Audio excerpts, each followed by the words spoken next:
गिनती की पुस्तक अध्याय 15। गिनती की पुस्तक अध्याय 15। अन्न बलियों और अर्घों की विधि। फिर यहोवा ने मूसा से कहा, इस्राएलियों से कह कि जब तुम अपने निवास के देश में पहुंचो, जो मैं तुम्हें देता हूं, और यहोवा के लिए क्या होम बलि, क्या मेल बलि, कोई हव्य चढ़ाओ, चाहे वह विशेष मन्नत पूरी करने का हो, चाहे स्वेच्छा बलि का हो, चाहे तुम्हारे नियत समयों में का हो, या वह चाहे गाय बैल, चाहे भेड़ बकरियों में का हो, जिससे यहोवा के लिए सुखदायक सुगंध हो, तब उस होम बलि व मेल बलि के संग भेड़ के बच्चे पीछे यहोवा के लिए चौथाई हीन तेल से सना हुआ एपा का 10वां अंश मैदा अन्न बलि करके चढ़ाना, और चौथाई हीन दाख मधु अर्घ करके देना, और मेंढे पीछे 3/4 तेल से सना हुआ एपा का 2/10वां अंश मैदा अन्न बलि करके चढ़ाना, और उसका अर्घ यहोवा को सुखदायक सुगंध देने वाला 3/4 हीन दाख मधु देना। और जब तू यहोवा को होम बलि व किसी विशेष मन्नत पूरी करने के लिए बलि व मेल बलि करके बछड़ा चढ़ाए, तब बछड़े का चढ़ाने वाला उसके संग आधहीन तेल से सना हुआ एपा का 3/10वां अंश मैदा अन्न बलि करके चढ़ाए, और उसका अर्घ आधहीन दाख मधु चढ़ाए। वह यहोवा को सुखदायक सुगंध देने वाला हव्य हो।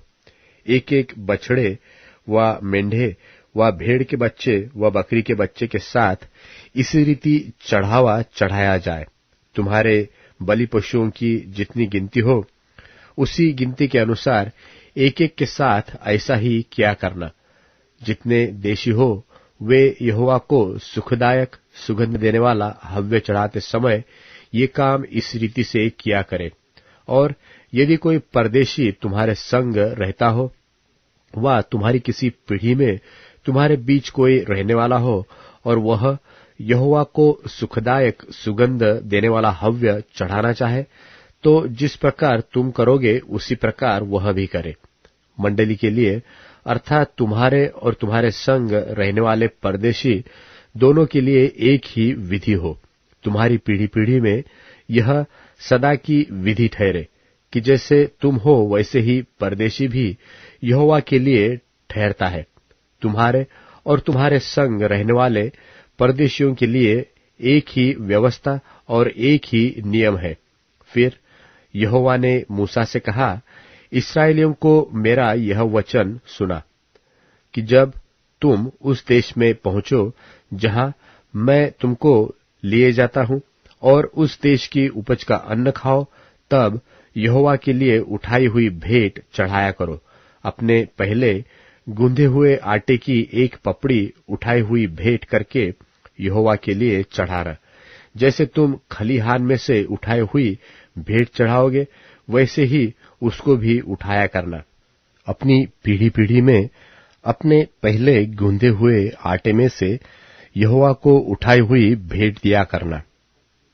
फिर जब तुम इन सब आज्ञाओं में से जिन्हें यहोवा ने मूसा को दिया है, किसी का उल्लंघन भूल से करो, अर्थात जिस दिन से यहोवा आज्ञा देने लगा और आगे की तुम्हारी पीढ़ी पीढ़ी में उस दिन से उसने जितनी आज्ञाएं मूसा से दी है, उसमें यदि भूल से किया हुआ पाप मंडली के बिना जाने हुआ, तो सारी मंडली यहोवा को सुखदायक सुगंध देने वाले होम बलि करके एक बछड़ा और उसके संग नियम के अनुसार उसका अन्न बलि और अर्घ चढ़ाए, और पाप बलि करके एक बकरा चढ़ाए।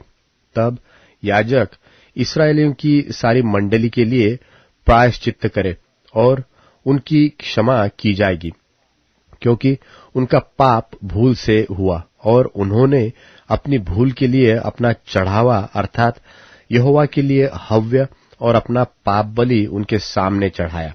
सो इस्राएलियों की सारी मंडली का और उसके बीच रहने वाले परदेशी का भी वह पाप क्षमा किया जाएगा, क्योंकि वह सब लोगों के अनजान में हुआ, फिर यदि कोई प्राणी भूल से पाप करे तो वह 1 वर्ष की एक बकरी पाप बलि करके चढ़ाए, और याजक भूल से पाप करने वाले प्राणी के लिए यहोवा के सामने प्रायश्चित्त करे।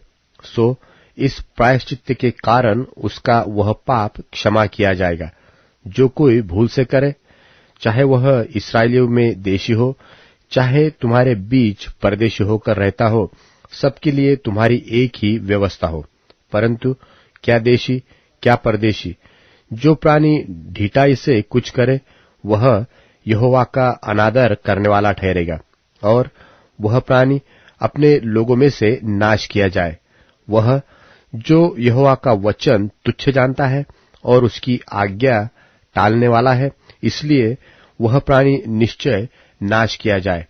उसका अधर्म उसी के सिर पड़ेगा। जब इस्राएली जंगल में रहते थे, उन दिनों एक मनुष्य विश्राम के दिन लकड़ी बीनता हुआ मिला, और जिनको वह लकड़ी बीनता हुआ मिला, वे उसको मूसा और हारून और सारी मंडली के पास ले गए। उन्होंने उसको हवालात में रखा, क्योंकि ऐसे मनुष्य से क्या करना चाहिए वह प्रकट नहीं किया गया था। तब यहोवा ने मूसा से कहा, वह मनुष्य निश्चय मार डाला जाए। सारी मंडली के लोग छावनी के बाहर उस पर पत्थरवाह करें। सो जैसा यहोवा ने मूसा को आज्ञा दी थी, उसी के अनुसार सारी मंडली के लोगों ने उसको छावनी के बाहर ले जाकर पत्थरवाह किया, और वह मर गया।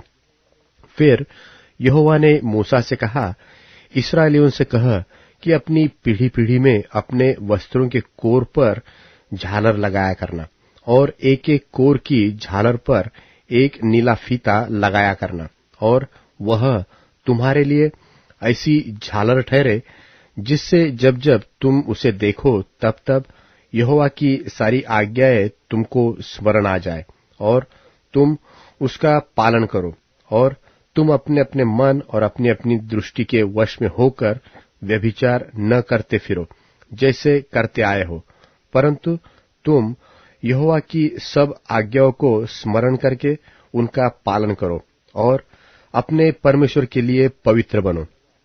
मैं यहोवा तुम्हारा परमेश्वर हूं, जो तुम्हें मिस्र देश से निकाल ले आया, कि तुम्हारा परमेश्वर ठहरूं। मैं तुम्हारा परमेश्वर यहोवा हूं। गिनती की पुस्तक अध्याय 16। गिनती की पुस्तक अध्याय 16। कोरह, दातान और अबीराम का मचाया हुआ बलवा।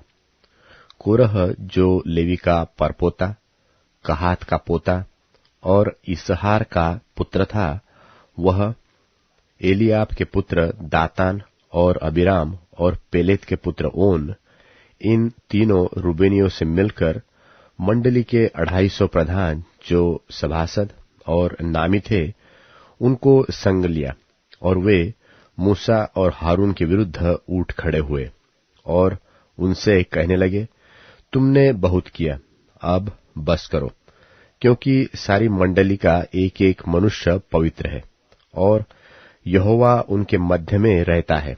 इसलिए तुम यहोवा की मंडली में ऊंचे पद वाले क्यों बन बैठे हो? यह सुनकर मूसा अपने मुंह के बल गिरा। फिर उसने कोरह और उसकी सारी मंडली से कहा कि बिहान को यहोवा दिखला देगा कि उसका कौन है और पवित्र कौन है, और उसको अपने समीप बुला लेगा। जिसको वह अपना चुन लेगा, उसी को अपने समीप बुला भी लेगा। इसलिए हे कोरह, तुम अपनी सारी मंडली समेत यह करो, अर्थात अपना अपना धूपदान ठीक करो, और कल उनमें आग रखकर यहोवा के सामने धूप देना। तब जिसको यहोवा चुन ले वही पवित्र ठहरेगा। हे लेवियो, तुम भी बड़ी बड़ी बातें करते हो, अब बस करो। फिर मूसा ने कोरह से कहा, हे लेवियो सुनो, क्या यह तुम्हें छोटी बात जान पड़ती है कि इस्राएल के परमेश्वर ने तुमको इस्राएल की मंडली से अलग करके अपने निवास की सेवकाई करने और मंडली के सामने खड़े होकर उसकी भी सेवा टहल करने के लिए अपने समीप बुला लिया है और तुझे और तेरे सब लेवी भाइयों को भी अपने समीप बुला लिया है, फिर भी तुम याजक पद के भी खोजी हो, और इसी कारण तूने अपनी सारी मंडली को यहोवा के विरुद्ध इकट्ठी किया है। हारून कौन है कि तुम उस पर बुड़बुड़ाते हो? फिर मूसा ने एलीआब के पुत्र दातान और अबीराम को बुलवा भेजा, और उन्होंने कहा, हम तेरे पास नहीं आएंगे। क्या यह एक छोटी बात है कि तू हमको ऐसे देश से जिसमें दूध और मधु की धाराएं बहती है, इसलिए निकाल लाया है कि हमें जंगल में मार डाले? फिर क्या तू हमारे ऊपर प्रधान भी बनकर अधिकार जताता है? फिर तू हमें ऐसे देश में जहां दूध और मधु की धाराएं बहती है ही नहीं पहुंचाया, और न हमें खेतों और दाख की बारियों के अधिकारी किया। क्या तू इन लोगों की आंखों में धूलि डालेगा? हम तो नहीं आएंगे। तब मूसा का कोप बहुत भड़क उठा, और उसने यहोवा से कहा, उन लोगों की भेंट की ओर दृष्टि न कर। मैंने तो उनसे एक गदहा नहीं लिया, और न उनमें से किसी की हानि की है। तब मूसा ने कोरह से कहा, कल तू अपनी सारी मंडली को लेकर हारून के साथ यहोवा के सामने हाजिर होना, और तुम सब अपना अपना धूपदान लेकर उनमें धूप देना। फिर अपना अपना धूपदान जो सब समेत 250 होगे यहोवा के सामने ले जाना। विशेष करके तू और हारून अपना अपना धूपदान ले जाना। सो उन्होंने अपना अपना धूपदान लेकर और उनमें आग रखकर उन पर धूप डाला, और मूसा और हारून के साथ मिलाप वाले तम्बू के द्वार पर खड़े हुए। और कोरह ने सारे मंडली को उनके विरुद्ध मिलाप वाले तम्बू के द्वार पर इकट्ठा कर लिया। तब यहोवा का तेज सारी मंडली को दिखाई दिया। तब यहोवा ने मूसा और हारून से कहा, उस मंडली के बीच में से अलग हो जाओ कि मैं उन्हें पल भर में भस्म कर डालूं। तब वे मुंह के बल गिर के कहने लगे, हे परमेश्वर, हे सब प्राणियों के आत्माओं के परमेश्वर, क्या एक पुरुष के पाप के कारण तेरा क्रोध सारी मंडली पर होगा? यहोवा ने मूसा से कहा, मंडली के लोगों से कह कि कोरह, दातान और अबीराम के तंबू के आसपास से हट जाओ। तब मूसा उठकर दातान और अबीराम के पास गया, और इस्राएलियों के वृद्ध लोग उसके पीछे पीछे गए।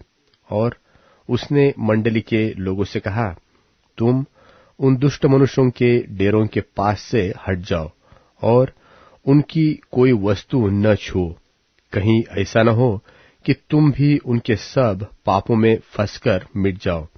यह सुन वे कोरह, दातान और अबीराम के तंबू के आसपास से हट गए।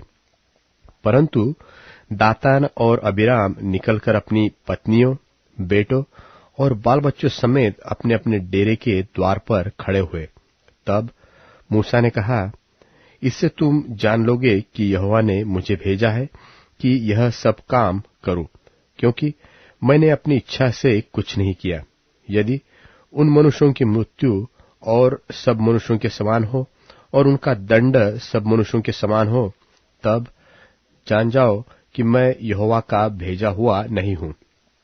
परंतु यदि यहोवा अपनी अनोखी शक्ति प्रकट करे और पृथ्वी अपना मुंह पसार कर उनको और उनका सब कुछ निगल जाए और वे जीते जी अधोलोक में जा पड़े, तो तुम समझ लो कि इन मनुष्यों ने परमेश्वर यहोवा का अपमान किया है।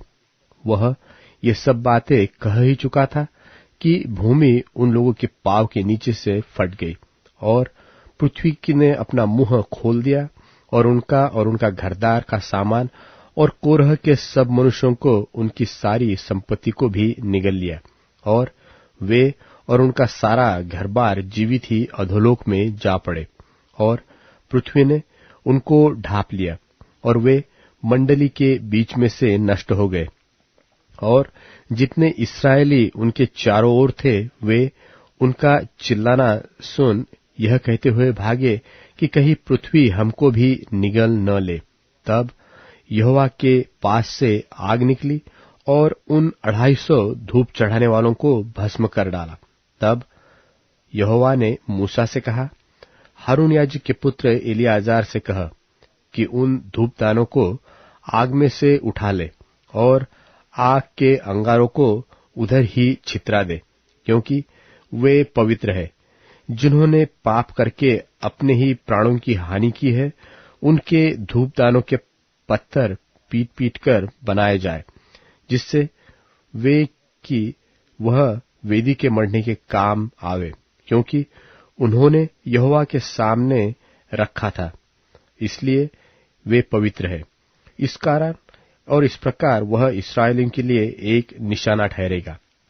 सो एलियाजर याजक ने उन पीतल के धूपदानों को, जिनमें उन जले हुए मनुष्यों ने धूप चढ़ाया था, लेकर उनके पत्थर पिटवाकर वेदी के मढ़ाने के लिए बनवा दिए, कि इस्राएलियों को इस बात का स्मरण रहे कि कोई दूसरा जो हारून के वंश का न हो, यहोवा के सामने धूप चढ़ाने को समीप न जाए।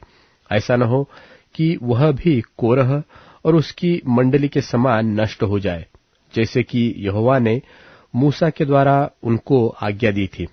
दूसरे दिन इस्राएलियों की सारी मंडली यह कहकर मूसा और हारून पर बुड़बुड़ाने लगी कि यहोवा की प्रजा को तुमने मार डाला है।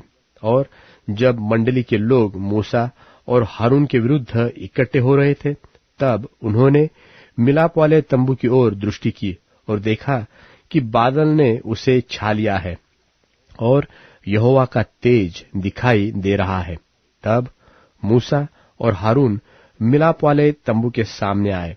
तब यहोवा ने मूसा और हारून से कहा, तुम उस मंडली के लोगों के बीच से हट जाओ कि मैं उन्हें पल भर में भस्म कर डालूं। तब वे मुंह के बल गिरे। और मूसा ने हारून से कहा, धूपदान को लेकर उसमें वेदी पर से आग रखकर उस पर धूप डाल।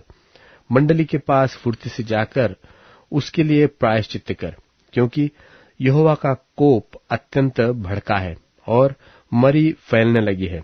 मूसा की आज्ञा के अनुसार हारून धूपदान को लेकर मंडली के बीच में दौड़ा, और यह देखकर कि लोगों में मरी फैल लगी है, उसने धूप जलाकर लोगों के लिए प्रायश्चित्त किया। और वह मुर्दों और जीवित के मध्य में खड़ा हुआ। तब मरी थम गई, और जो कोरह के संग भागी होकर मर गए थे, उन्हें छोड़ जो लोग इस मरी से मर गए थे, वे 14,700 थे। तब हारून मिलाप वाले तंबू के द्वार पर मूसा के पास लौट गया, और मरी थम गई।